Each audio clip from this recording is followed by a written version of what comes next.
This is Rob Tebbutt for Boxing Social in association with Betfred. Delighted, as always, to be joined today by unbeaten super flyweight prospect contender, star of the future, Sonny Showtime Edwards. We're here in rainy old East London ahead of your British title fight with Marcel Braithwaite. How are you, Sonny? Yeah, I mean, I'm very good. The day before the weigh-in now, so all the hard work's done. Weight's perfect, just the waiting game, which for pretty much most boxers is the longest 24 hours of your life. Just mentioned it, you're back up at super flyweight now. Talk to me a little bit about the difference between day before the weigh-in as a super flyweight for you, day before the weigh-in as a flyweight for you. About 1.5 kilos.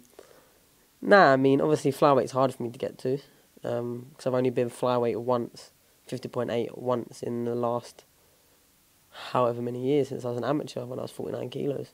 So when your body's used to and you're mentally used to making 52.3, when you get there and you still got another 1.5 kilos to go, it's more the mental challenge than anything. A lot of people said I didn't look too great at the weight, but for my last fight I was very ill, like full of cold, bunged up, eyes were red a bit, and that was more for the illness than the actual making weight. Obviously I was slimmer, people had seen the slimmest me in a professional ring. Obviously I dropped to the lightest weight, but super flyweight is relatively comfortable for me. I mean, I've not trained at all week. I did my 5 minutes public workout and haven't skipped, ran, touched the bag, anything up to this point. So yeah, 5 weeks been relatively easy. For the flyweight, I probably would have done a couple of sessions this week just to keep it down a bit further. But I haven't needed to. I mean, I was doing 8 litres of water on Tuesday, 4 litres yesterday, and a check weight yesterday, and it's relatively easy. Probably the last time would you say it would be the last time we see you at flyweight? Are you still open to that in the future? Because obviously now you can start growing, you continue to grow, and maybe a little bit more difficult as you move forward if you keep making the super flyweight limit. I mean, I've started puberty now, so I'm getting some facial hairs. But now for the next year, probably down at super flyweight, albeit as long as this fight goes well. I want to win the British and I want to win it outright, so that's where I'm going to be for the near future. But when I look to push on to world titles, unless there's an offer like there ready to go at super flyweight and something that makes sense, then I'll be dropping back down to flyweight, because I'm not the world's biggest flyweight, let alone super flyweight. So I think domestic level I'll be able to clean up at super flyweight. I feel like I've been showing that, and at like sort of international, just international. I wouldn't say fringe world level because I've not been nowhere near there yet, but you know what I mean. I could mix it at super flyweight, but I think the world level elite would be that too much for me at the moment, at my young age and relatively inexperienced. But at flyweight, I feel like that's where I fit, and that's where I have a good charge. The reason why I dropped down in my last fight was because we was looking to push on in the next few fights for world title winners, but financially and contractually, it makes sense to not rush from, whatever level I was at, boom, straight to world level when I can do this British, because as many people know, the business side of the sport, stalling your contract a bit and getting through the fights, earning that bit more money, building your exposure, your profile, that when you do eventually go up to the world titles, you're getting paid more, you're more experienced, and you're more mature, ready for it. So that's where we are at the moment. Obviously, touch wood, and as expected to, this fight will go my way and how it should do, and how I want it to. Then I want to be busy in 2020, and hopefully by the end of it have won the British outright.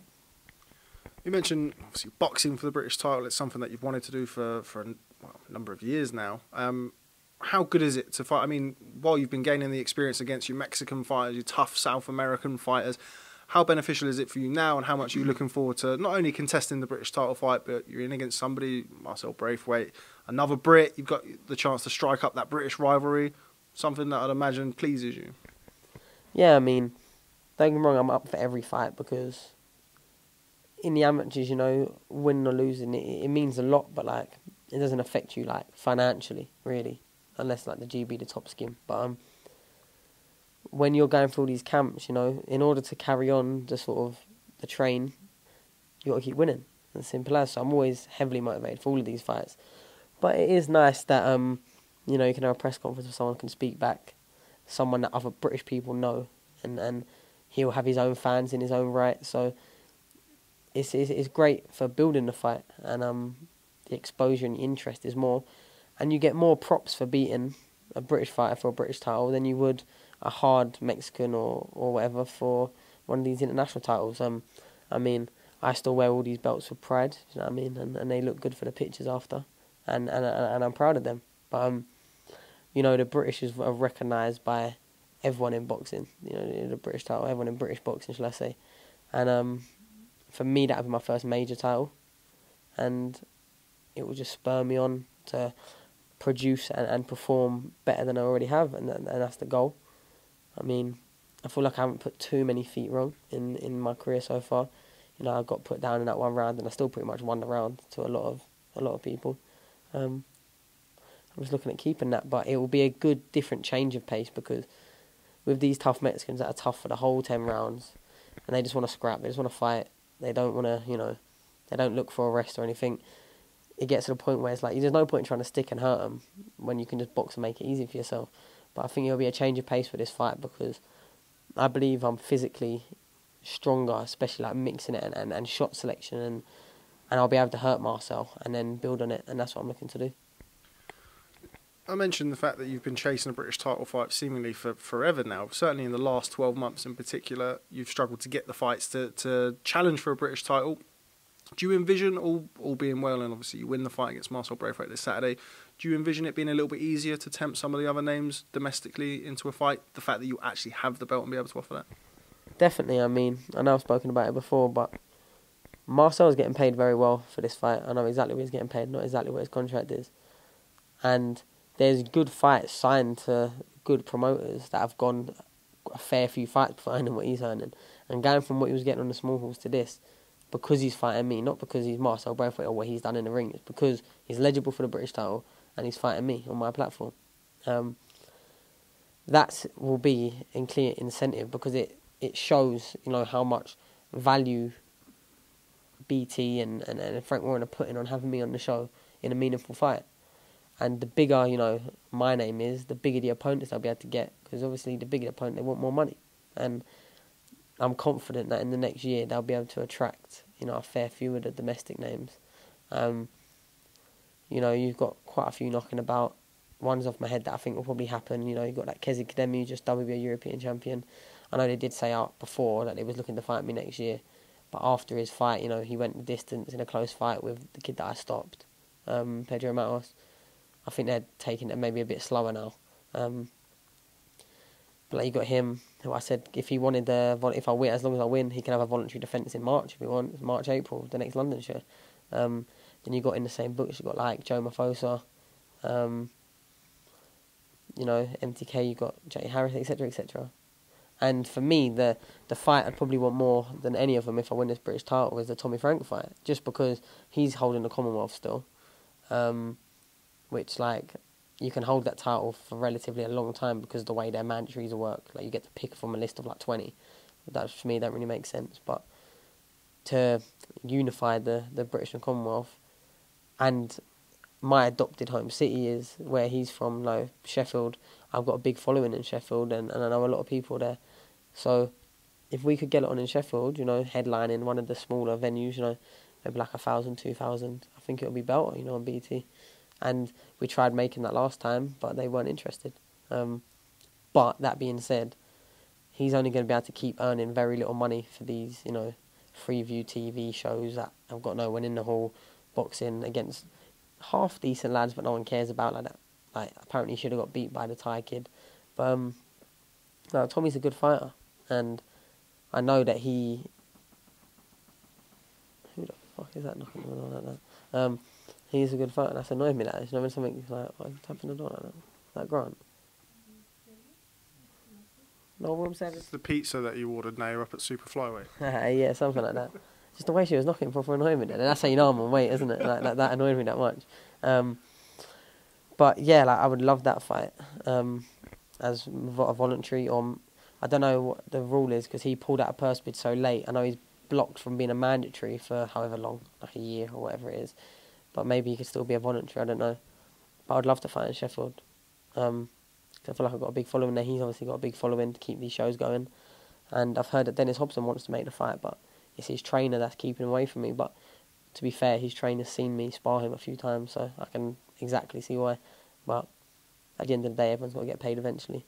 And fighting for these IBO titles that, not to try and put anyone's achievements down, but I don't value at all. And I don't think many people do. But I suppose they get to lift the belt at the end of the fight. But fighting for them is, when I'm fighting for the British and he's coming out saying he's jealous, etc. These fights should be easy to make, especially now my opponents are getting paid like good. Do you know what I mean? Because I know what middleweights have been getting paid, both of them for British titles, etc. And both names, etc. Do you know what I mean? So I know what BT are pumping behind me is a relative enough, and obviously I know what I'm getting paid.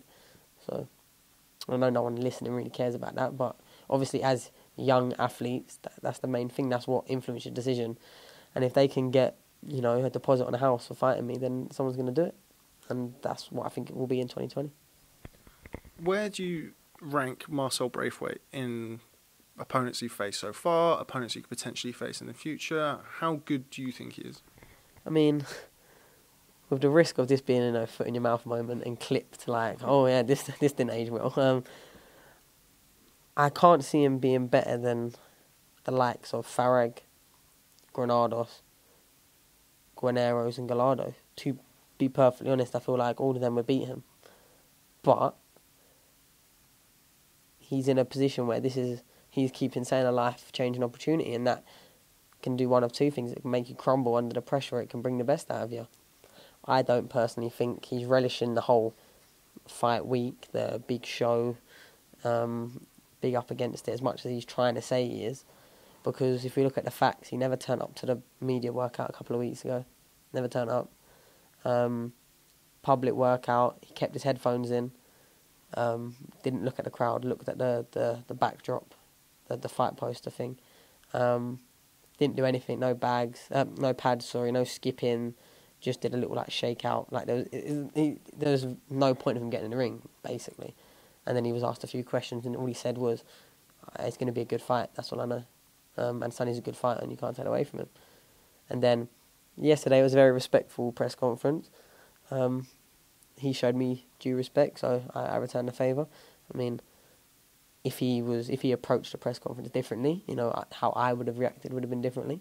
But yeah, I think he knows, and his team knows how up against it is, and he is probably just happy that, for this could be potentially the once in a lifetime opportunity for him that he never gets again.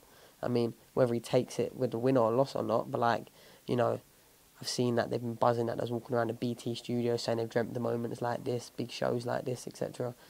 But for me, it's kind of all normalish now. Do you know what I mean? I've boxed on a fair few big shows. I've been up on the TV. I've headlined. So I've been there and I know what it's like. But just the way he's dealing with it and the spotlight, obviously, we're sort of a sideshow act to Dubois, Liam Williams, Tommy Fury. Do you know what I mean? We're like the fourth main fight, whatever. But it's still a massive platform in BT. At Christmas time, so everyone's going to be by their TVs because fuck it, it's Christmas. You know what I mean? Everyone's just got drinking around, and he doesn't seem to be making the most of his opportunity in the spotlight right now. You would think he'd be trying to gain as much exposure and momentum as he can, but pre-fight. But I guess maybe he thinks if he wins, that'll all get done, which it probably will do. Do you know what I mean? But at the same time, for the first time as a professional, there's been any sort of interest in a fight that he's been in. And for me, he's not relishing it. I know what I was doing. Look at my Farag fight. Look at the build-up of that and the interest that generated on Box Nation, which was a much smaller platform than BT. A fight that a lot of people got excited about because of the way it was built and because of the way both of us portrayed ourselves with the confidence that was going to beat each other, the bad blood there, which was all real. But we both relished the idea of being, in the spotlight, and I don't think he's done that.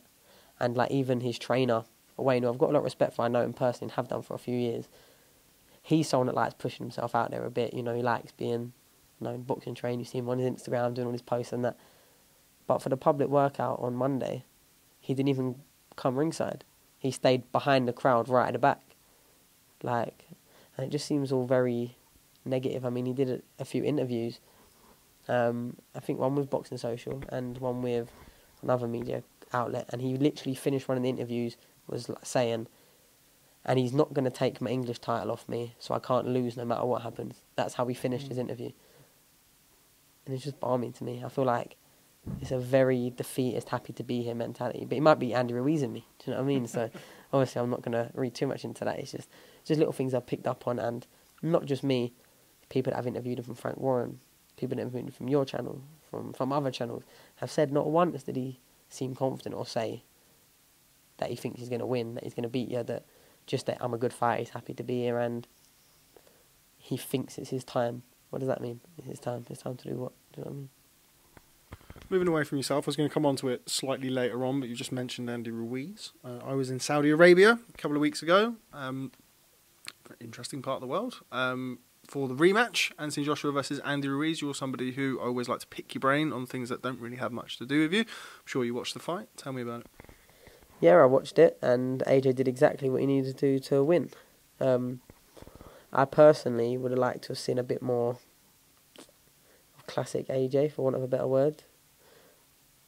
He boxed in a way that made Ruiz look like an absolute killer, but he still won. And like Tyson said the other day, it's better to box and win boring than being in a great fight and lose. He's got all his belts back, can I get it 2 times? And yeah, I mean, I feel like he could have turned the screw a hell of a lot more. Don't get me wrong, he bagged the rounds, every round pretty much for me. Like, there was very few rounds I was giving against him. And he was landing some good shots. But then for the last stretch, he kind of stopped throwing the good shots that was like, he was just sort of winning and moving. But stick to the instructions is a massive thing. And if I was Ron McCracken in my corner, and if Grant Smith was in my corner for a fight that I'd lost, and then coming back from when I was winning miles ahead to get all my titles back, I would have done the exact same thing. So the boxing casual fan in me would have liked to see someone knocked out, and would have liked to see Ruiz knocked out and AJ just stand over him. But the boxing purist and the having the knowledge of what I've had and experience I have in the sport, he did exactly what he needed to do, and he didn't do any more than that. And sometimes that is a very, very, very hard thing to do. And we've got all that expectation, that pressure. Like, he would know during that fight that what he's doing is making the fight a boring fight, but he's making it a one-sided fight. And why give up percentages of a chance to win to excite the crowd when you're already generating multi-millions, and you will continue to do so? So it's not like he's one of the fighters that's earning 10 grand for a fight, and maybe if they proper catch the attention of the public by putting on a wicked fight, he doesn't need to do that. So for me, more of the same, and just keep winning, whatever it takes. Where does that put him now with kind of the heavyweight division standing? Obviously, you've got Wilder Fury 2, expected to be announced for February. Do you think the winner of that is the number 1 heavyweight in the division? Does AJ now kind of go back to number 1 if you had him there before? It's difficult. It's really, really difficult because AJ arguably has a massive claim for being number 1, but then he's lost, where Wilder and Fury haven't. And like, the biggest name, arguably, on AJ's record is Klitschko. Fury beat him too. I mean, it depends how this number 1 claim, how far you go back. Like, if you just take the whole of their career, then probably arguably Tyson for me. But I think in my head right now that Wilder probably is the number 1. But saying that with very little conviction, like, I don't really know, because I think everyone's got an argument for him. A lot of people convinced and absolute damned that Tyson won the first Wilder fight, which fair enough.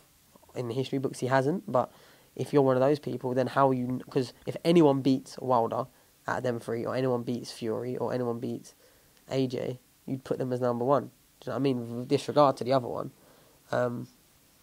So yeah, I think if whoever wins that, as long as it's not a draw again, will go to number 1.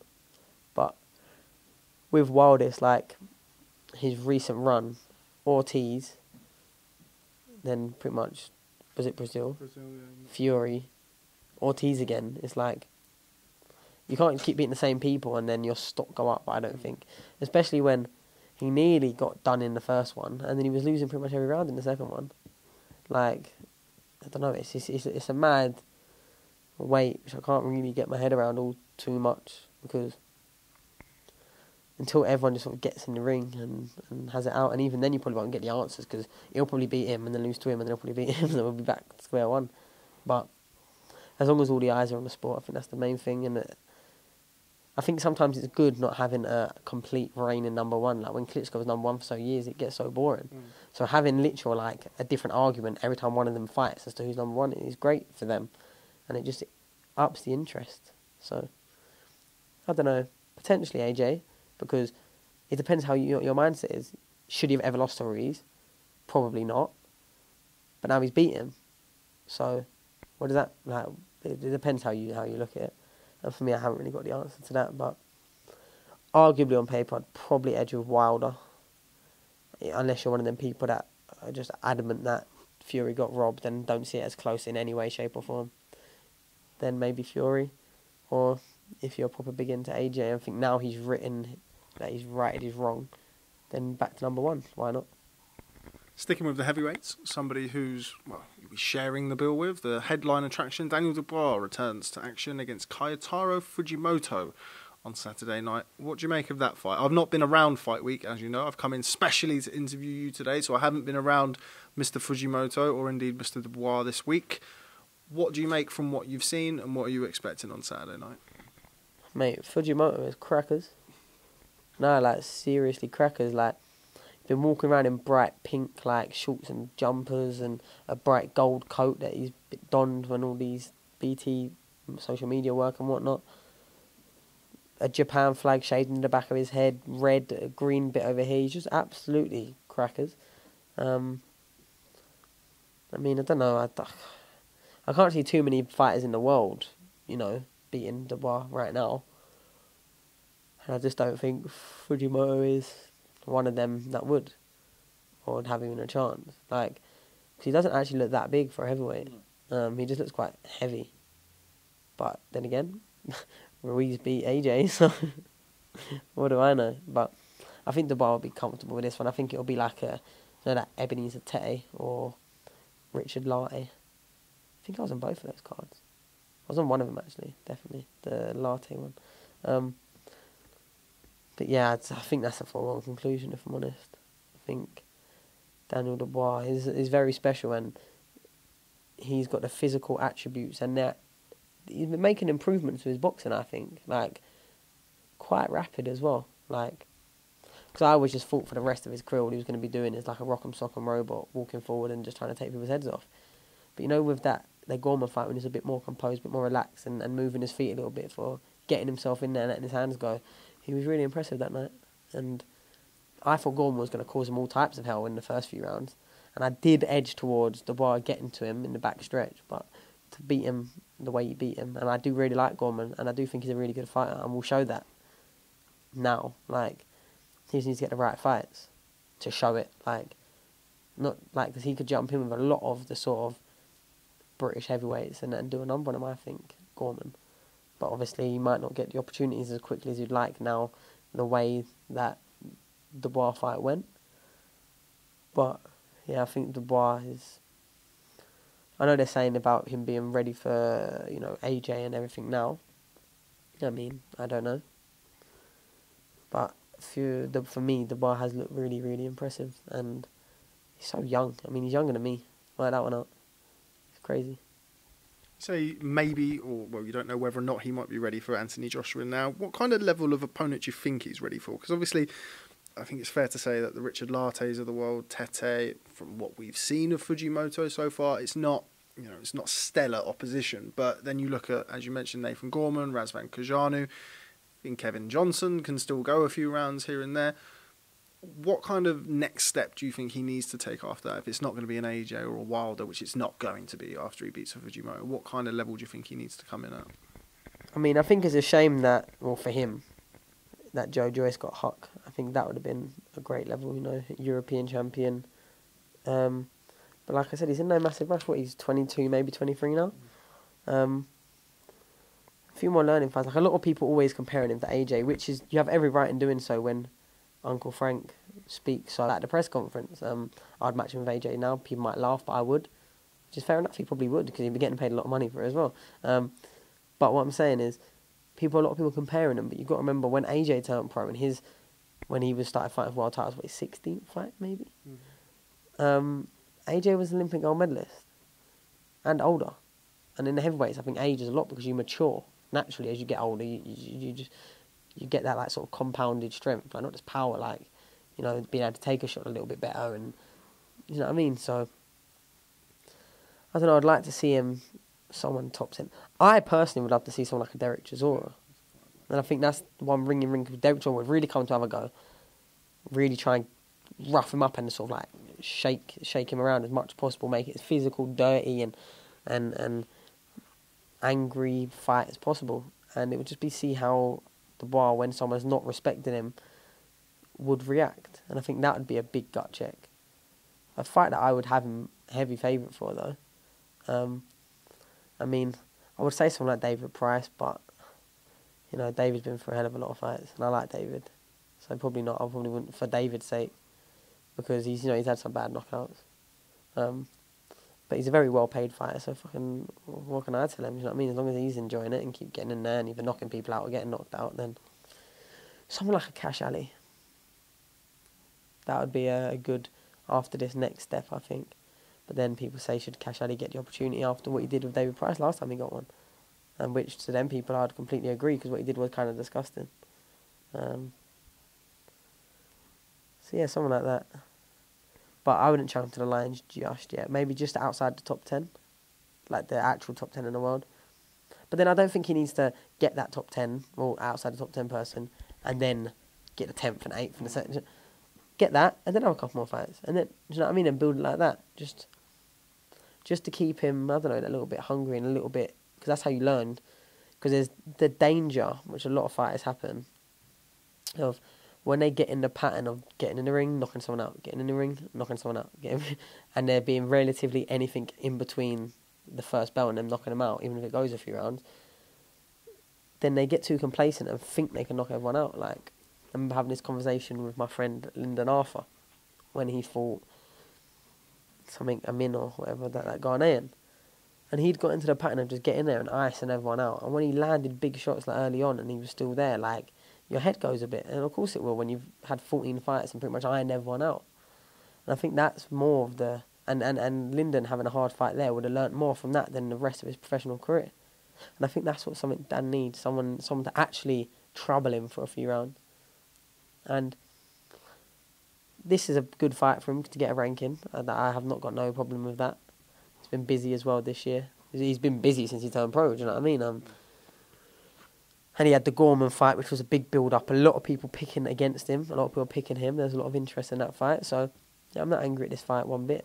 Get him in the WBA rankings. And it just rises his stock again, another fight, even if he's just icing people. Because this market is made by the public that love watching knockouts. Like, they just love watching knockouts. And people right now, Saturday, when he knocks him out, oh, shit opposition. But when like the highlight reels come for the next fight, and it's just another person he's ironed out, it's like, people like to see that, and, oh, he's got to be good, do you know what I mean? So it's made by the market.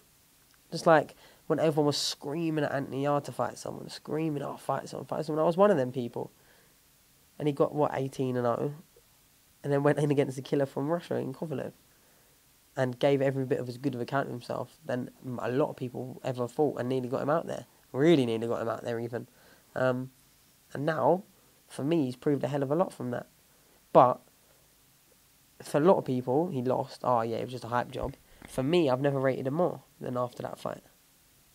So the shows the shows that get put on and the fights that get put on is what the market allows. If every time Daniel Dubois or Anthony Joshua or Anthony Yarde or any of these big name fighters that a lot of people watch fought someone below what they deemed as acceptable, everyone just boycotted the event, not watching it, fuck them, viewing figures going, what do you think the fights would turn out to be the next card? Like, but if you let the sort of the knockout and the hype trains dictate the market, then you're going to get what you get. Final one on Saturday night. On a bit of a spur at the moment, put out a tweet the other day about Daniel Dubois versus Ruiz-Joshua, and I said that I'd shave my head if it went longer than 3 rounds. What do you think? Do you think that I've got a chance of keeping my hair or not? I think the way your hairline's going anyway, then it's not gonna be the worst result. I think, and then people get used to you being bald, and you can be like, oh, it was a bet. God, but I don't know. He does seem like he's just gonna go away very quickly, doesn't he? But who knows? In this fantastic sport. Another fight I'm interested in, just to take away from that, is the Atlantis Fox Liam Williams fight. I mean, I spent about an hour in the company of Atlantis, his brother, who was also a pro, his dad and his manager, to go to the check weigh-in yesterday and back, and they seem like really nice people, who are really up for this fight, who seem to have done things the hard way as well. You know, he's 26-1, one draw. He lost to Dubois-Fujimoto. He'd put him down, but obviously it looked like a bit of a slip when that happened. But I'm excited for that fight because Liam Williams just loves a scrap, and Fox seems bang up for it and confident. You know what I mean? Liam Williams is very, very game. He's quite an intense person to be around, Liam Williams, particularly in fight week. As I said, I haven't seen him this week, but kind of on prior experience. But he's been talking this week. I mean, this is a final eliminator for Demetrius Andre's WBO title. If Andre does stay at 160, there's some talk about him moving up to 168. Do you think Liam Williams is ready for that kind of level of test? Obviously, he had the fights with Liam Smith, which I don't think Smith wasn't world champion at that point, I don't believe. Or was he? No, he wasn't. But anyway, do you think he's ready for that kind of level, that Andrade level? I mean, Golovkin's still knocking around. Do you reckon he's ready for that, all being well when he comes through against Atlantis Fox? Well, if not now, when? Maybe he never will be. Maybe he's been ready for ages. I couldn't tell you. I know the last, 12, 18 months? I don't know how far Heffron goes back. He's looked devastating and cleaned up everyone that's been put in front of him. Albeit the Mark Heffron, people saw that as a lot of people were picking Heffron, and he pretty much spaced them out, didn't he? He just battered him really. And Mark Heffron was known as a good fighter, and he's coming back now, I believe. So on the comeback trail, trying to get a proper fight, because there was talks of him fighting that Denzel Bentley, wasn't there? But the other foreigners that he's fought, he's just absolutely blasted out there. So it's hard to gauge. I mean, how well do you rate Liam Smith? He was a world champion. He mixed at a world level. He gave Canelo a couple of rounds.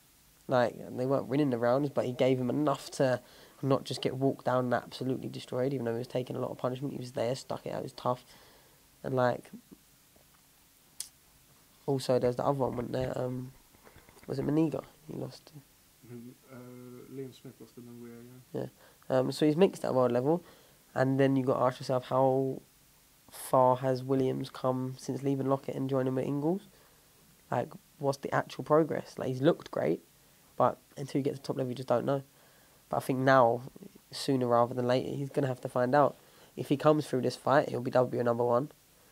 I know Luke Keeler, he's WBO number 3. Yeah, he's boxing Andre, isn't he? Yeah.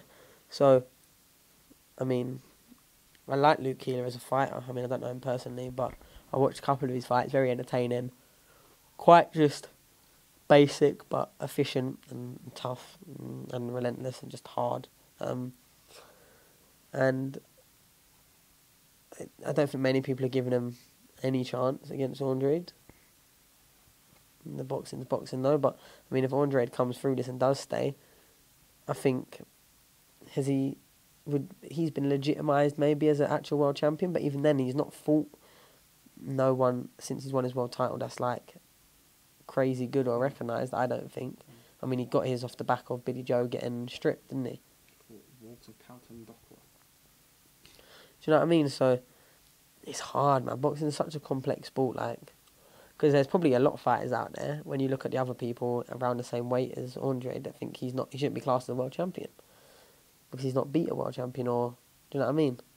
Or then defended against anyone of any note. But for me, he's won enough fights. He's been promoted well by Eddie, and he's fairly well known now. So maybe if Liam Williams got that, then I feel he'd have a good enough chance. You know what I mean? I don't think it'd be a complete wipeout, washout.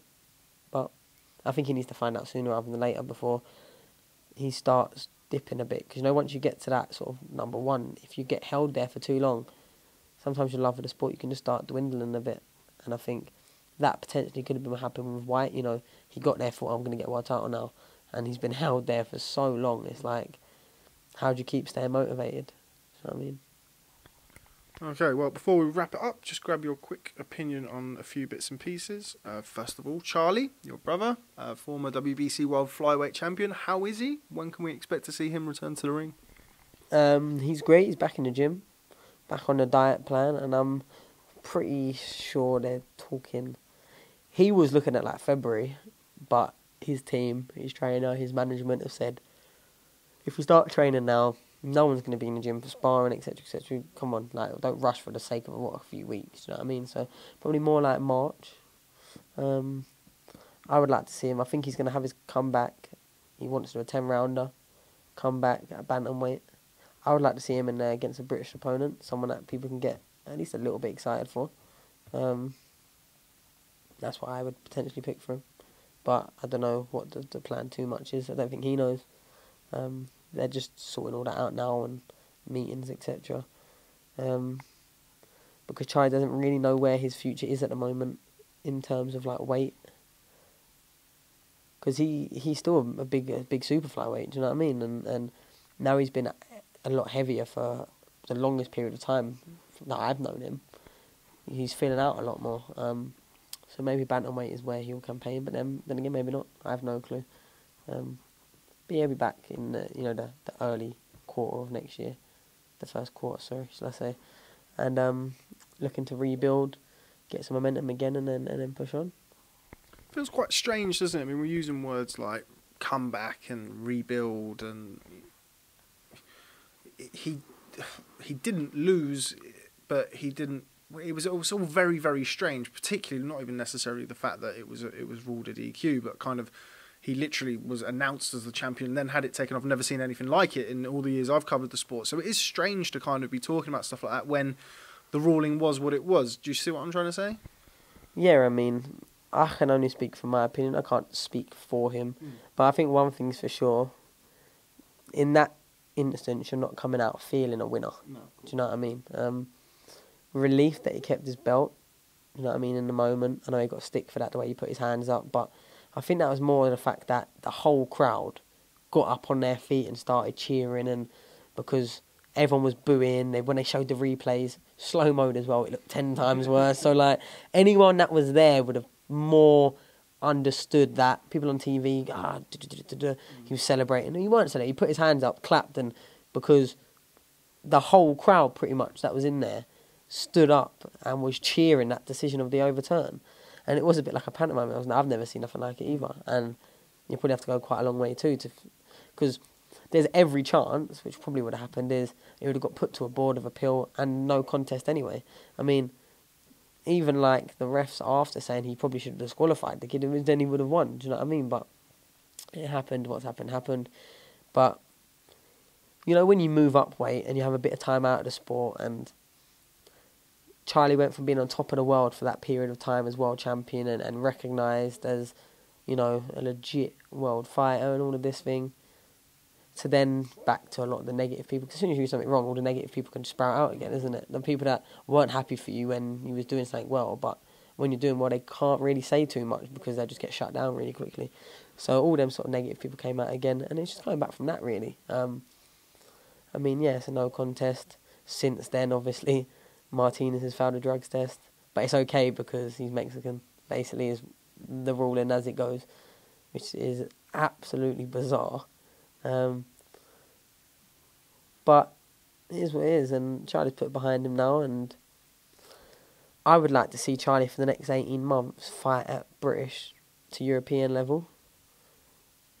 He's been a world champion now. That was his dream. That's why he rushed it the first time, and maybe rushed it the second time. You know, he didn't build up to the fights again like he potentially should have, but it paid off with Rosales, and yeah, I'd like to see him just and get that confidence, and you know, he's a big name now, and there's no denying that. Whether you like him or absolutely despise him, like, he's a big name in British boxing now, and it's like bizarre. You can't go anywhere with Charlie without him getting recognised. I'm talking like pictures in the street, no matter where you are, up and down the country. Like, airports, coming back from places, going to places, like literally like pick queues a bit, like it's bizarre, and I can't understand like do you know what I mean? So when he got that no contest, obviously admittedly he fought that day, it took us about 45 minutes to get from the side door of the O2, you know, where the Intercontinental comes out, to walk through there into. Cause literally, I remember putting about 2 minutes of videos on my story. About 300 to 400 people stopped him and asked him for photos. Like, he had to stand still for about 20 minutes. People just photos. So he is a big name in British boxing. There is no denying that, and he will be. So he doesn't need for me to rush into big fights to get that, because he's got that now. Now do the smart things, you know, make the smart moves and get the fights at the right time, rather than just sort of, I want to be world champion right now. He's been that now.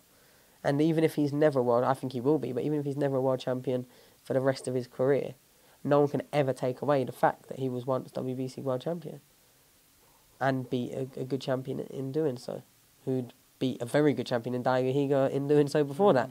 So, like, he's reached what only the top skim of boxers get to do. And now, really, the next 2 years, 18 months, 2 years, should be about growing as a person, as a boxer, learning on where he went wrong last time, you know. There was things that he did in the Casemiro fight that happened in the Martinez fight.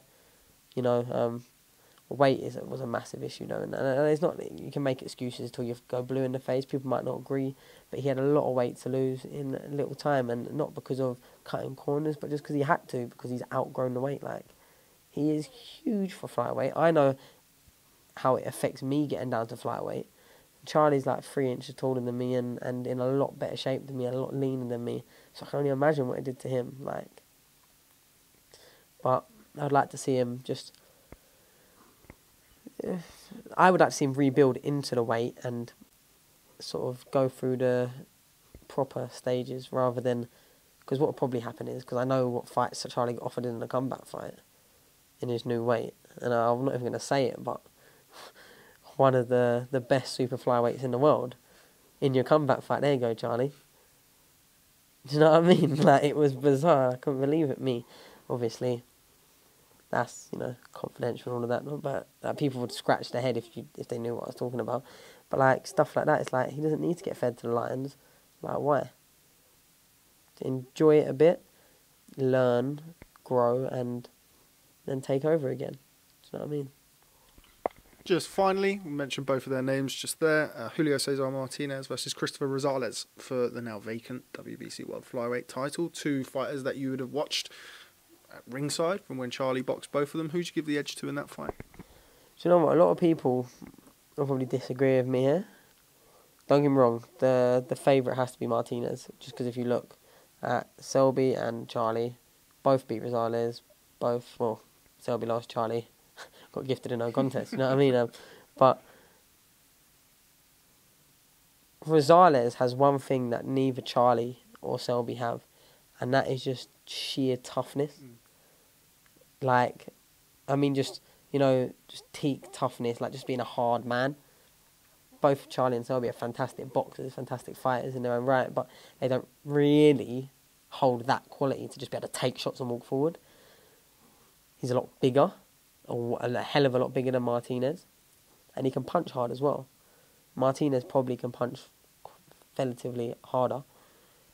But for me, the interesting thing is going to be is Martinez goes with the approach that he has, is throwing a lot of shots, a lot of power shots, swinging everything. As soon as he's clipped them, just non-stop. Because if you do that against someone that can really last a distance, can punch in their own right, and will just keep meeting you and has sheer size on you, that could really, really make you come unstuck. So my mindset is leading towards, if Martinez doesn't get him out there early, then I'll be shocked. I'll be shocked if he does get him out there early, to be honest. If he doesn't get him out there first 4 or 5 rounds, it will be a dogfight, you know, in the back end of the fight. And I can see Martinez moving a lot in that fight. That people are thinking that he's just going to walk him down. I could see Martinez doing a kind of Casemiro-esque, moving around, loading the big and trying to work on it. That's what I could see. Like, that's in my head. But then Martinez might just think he's gifted by the Mexican gods and will be able to punch through anyone, in which you'll see him try and push back. And then it will just be meeting in the middle of the ring. who goes first. But I mean, I know it wasn't the best Daigo Higa that was in the ring with Christopher Rosales because of weight issues and whatnot, but he can still punch, like, very hard. And Rosales was pretty much walking through him. Like, and then got him, what, in the 9th round, was it? He got him? Yeah. Started him yeah, something like that. But I mean, he was getting caught with big shots and just walking through him. So if he does that with Martinez, then, I don't know. I'd like to see Rosales do it. More the simple fact of not only did he, do my brother, but he's never failed a drugs test, and for me that's a big thing. And just getting a pass because you're Mexican, and even though like everyone in that camp just seems be getting pumped with clenbuterol, like it's alright to say nice because they're in Mexico, or it's because they're taking it, and just because they've got a little trace in their system by the time of testing doesn't mean you haven't had the required amount. Because I remember someone coming out saying in order to get any traces of it through eating, digesting into your body that way, you'd have to eat like a ton of beef or whatever it is. Like, so it just seems far-fetched. But then all of these sort of failed drugs test stories are always bizarre, always out there, always outlandish, and they always will be because they do one of these mad stories, and the people that really want to believe they're innocent will be like, yeah, fair enough. And if they've got enough money to get them through the court proceedings and whatever, then people will cling on to that little story where I'd much prefer someone come out and be like, yeah, I fucked up. Like Big Bay Miller did, like the 4th time. But at least now everyone's like, oh, alright then. Do we want to give him a opportunity or not? Yes, maybe no. But will a lot of people watch his next fight? Yes, they will. Will he probably get the Joe Joyce fight? Yes, he probably will. Do you know what I mean? Like, but at least he actually did come out and go, yeah, look, I did that shit. And I feel like there's no honour in cheating, but there's a lot more honour in that than making up some fucking bogus story that everyone knows. Like, it's like, I know someone that failed on cocaine and said it must have been because they was counting ticket money the day before and licking their fingers. And it just doesn't make sense. It's like, come on. Like, bizarre. Well, we've done about 45 minutes, so if we do talk about drugs, we'll be here for another 45 minutes, and I've got to go. Always a pleasure. Thanks very much for speaking to me and Boxing Social. Sorry that I couldn't make it throughout fight week, and even more sorry that I won't be there watching on Saturday night. But you're used to it by now, so it's fine.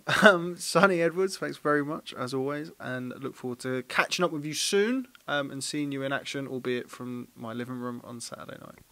Yeah, look forward to seeing you on my live streams, on my Insta lives. Keep an eye out for the Insta lives. Yeah, there's some dark stuff that goes on, especially past the watershed hours. Sonny Edwards, thanks very much for speaking to Boxing Social. No, thank you for coming down.